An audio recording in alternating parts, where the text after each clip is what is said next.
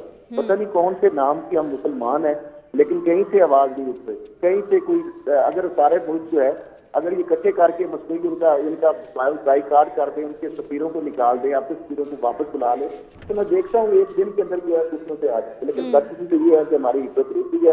ہم UNO کی طرف ہم انسانی حقوق کے لمبردار جو ہے جو کہ اس وقت درندگی کا پورا ساتھ دے رہے ہیں، ان کی طرف ہم دیکھ رہے ہیں.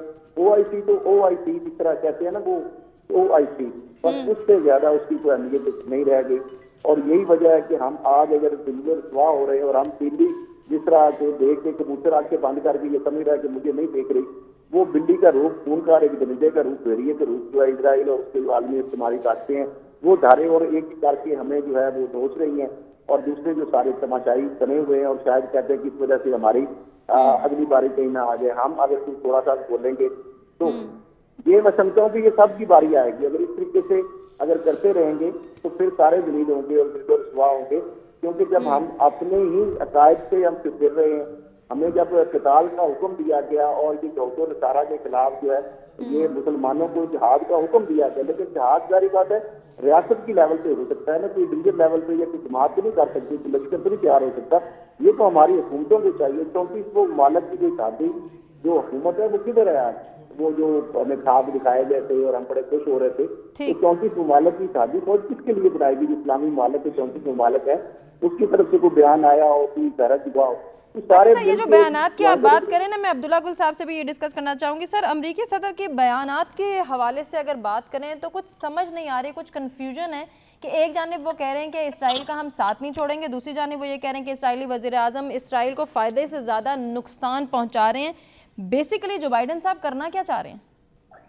جو بائیڈن صاحب جو ہے وہ بہت اچھی پالیسی کے اوپر چور کو کہہ رہے ہیں چوری کر اور شاہ کو کہہ رہے ہیں ہوشیار ہو جا. کچھ بھی نہیں. ان کے اندر ملک کے اندر جس طریقے سے لوگوں نے ریزینٹ کیا، جس طریقے سے انہوں نے پوری دنیا کے اندر امریکہ سمیت جو ہے مظاہرے کیے، اس کے اوپر جو بائیڈن صاحب جو ہے انہوں نے کچھ تو بولنا ہے. اس وجہ سے وہ اپنے الیکشن کے آخری سال میں ہیں اور الیکشن کے آخری سال کے اندر ان کو کوئی نہ کوئی ایک سیاسی بیانیہ تو بنانا ہے. اور ان کے ملک میں جو اسرائیل کے حمایت والا جو بیانیہ ہے وہ تو پٹ گیا ہوا ہے. اس لیے اب وہ یہ کوشش کر رہے ہیں کہ چت بھی میری ہو جائے اور پت بھی میرا ہو جائے، تو یہ تو وہ ہوگا نہیں. اس لیے ابھی وہ جو پوری کوشش ان کی یہی ہے کہ وہ ایک طرف اسرائیل کو جو ہے وہ یہ کہہ رہے ہیں کہ جناب آپ نہیں کر رہے، بھائی آپ بند کر دو ان کی امداد، آپ ان کے خلاف جو ہے قرارداد لے آؤ. آپ کو کس نے منع کیا؟ آپ کے ہاتھ بندے ہیں. ابھی یہی کسی مسلمان ملک میں ہوتا تو آپ تو بمباری کر کے جو ہے اس کو راکھ کا ڈھیر بنا دیتے. ابھی جو فتح سیسی صاحب نے بولا، مصر کے جو سربراہ ہیں، انہوں نے کیا بولا؟ انہوں نے کہا کہ تقریباً اس ٹائم پہ 80% جو ہے وہ ملبے کا ڈھیر بن گیا ہے اور وہاں غزہ میں جو ہے وہ رہنے کے قابل نہیں رہا. دوسری طرف جو ہے انہوں نے ریہیبلیٹیشن کی بات کی اور اس ٹائم پہ 21,000 لوگ جو ہے وہ شہید ہو چکے ہیں اور جو غزہ کی قلت ہے. لیکن حرام ہے کہ مسلمان ممالک میں سے کسی کو بھی جو ہے وہ ہدایت ہوئی اور 57 ممالک میں سے کہ انہوں نے جو ہے وہ کوئی اس کے اوپر مضبوط سٹانس لیا ہو. الٹا یہ ہو گیا کہ آپ کے جو پی سی ایل جو چل رہا ہے، یہ کیا اس کو کہتے ہیں، جو کرکٹ والا چل رہا ہے، اس کے اندر آپ مجھے بتائیں، آپ کو معلوم ہے کہ ایک مخصوص پارٹی کا جھنڈا لے جانا منع ہے اور دوسرا فلسطین کا جھنڈا لے جانا منع ہے. مخصوص پارٹی کا جھنڈا تو سمجھ آتا ہے کہ بھائی چلو ٹھیک ہے، وہ سیاسی نعرہ بازی وہاں کرتے ہیں، لیکن فلسطین کا جھنڈا تو ورلڈ کپ کے جو میچز تھے قطر کے اندر،